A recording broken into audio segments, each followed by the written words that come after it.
In today's video, I am going to be talking to you about off-ball movement in basketball and how you can help teach your team how to actually do this. Because we can, as coaches, we can say this all day long. Pass and move, pass and cut, pass and do something. But if we're not teaching it in practice, then it's not going to be second nature in games. We can teach this all we want. We can run it in our plays. But if it comes down to it and we're running it in our plays, but the players are just locking it up in game, well, guess what? We need to teach them in practice. I feel like Allen Iverson. Practice. Let's get down. Let's check this out really quickly. Make sure to go check out my practice plans down in the description below.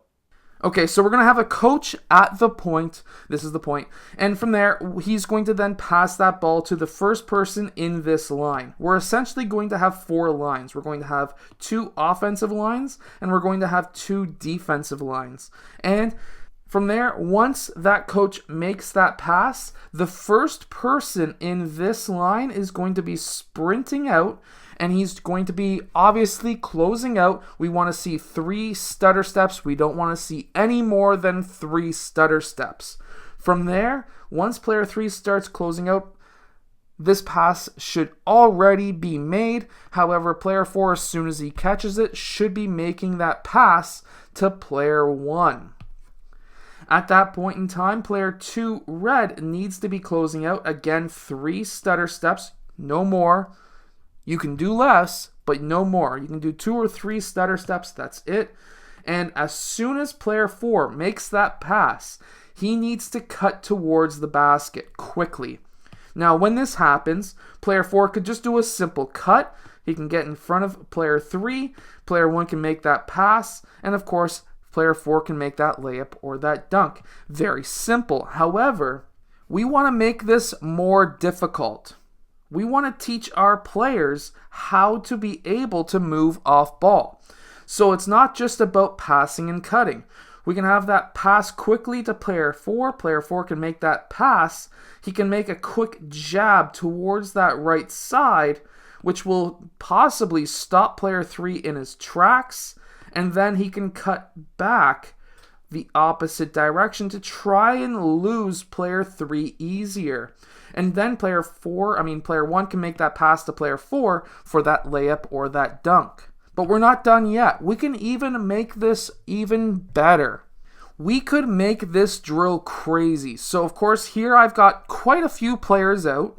I've got 20 players here. Now you can do this with as little as 9 players, and then you would just be running this over and over again. However, if you've got more than 9 players, if you've got 18 players, you could really make this a redundant drill and just have it keep on running through and just have them keep on switching lines. But to be honest with you, it's a lot easier of a drill to run it with 9 or even 8 players and have the coach as the pass man.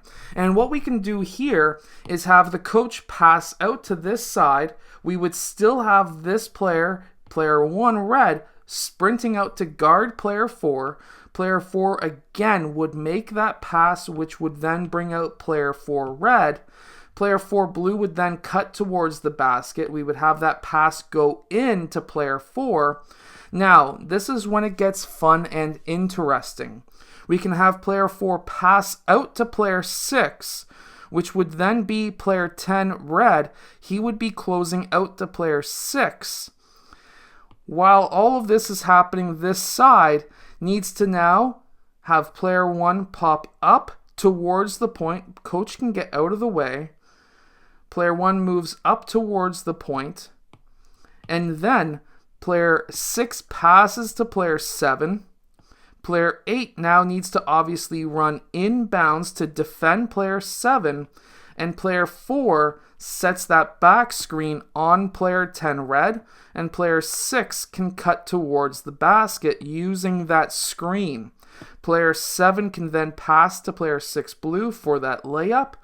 Or If we want to incorporate real defense, and let's say player 1 red popped off to play essentially help defense on player 6, we would then have a screen for player 7, who would then be cutting either towards the wing on this side for a 3 or cutting towards the basket as an option for player 6 to pass to player 7 for that layup or that dunk. Now you may be saying, this looks awfully darn close to a basketball play. It actually is. You can actually run a lot of your offensive plays through this same drill style by having just 4 players. You could even have 5 players and have the 5th player as the point man and have only 4 defenders. It makes it a little bit easier to run that play through so that players can understand how to basically run that offense or your offense. However, this is a great way to actually teach players how to move off ball. How to be able to move when they don't have the basketball. Setting screens for players who are not open. Setting screens for players to get them open for open shots or layups. And then being able to pass that ball, cut towards the basket, learn how to do a quick jab cut. Things like that. And this is a type of drill style that you could be very successful with as a basketball coach. Not to mention that this is a ridiculously fun basketball drill to run if you're a player, because you're basically running an offense, you're running a defense, you're learning how to play help defense. If you're a coach and you're allowing them to play active defense in this drill, that's when you're going to have a ton of fun, especially as a coach, because you're going to be able to say, wow, they're moving off ball. They look like the San Antonio Spurs. They look like the Toronto Raptors. They look fantastic. They look like the Golden State Warriors. Guess what? And those players are going to be learning a ton. Make sure to go check out my basketball practice plans down in the description below, and I'll see you guys again next time.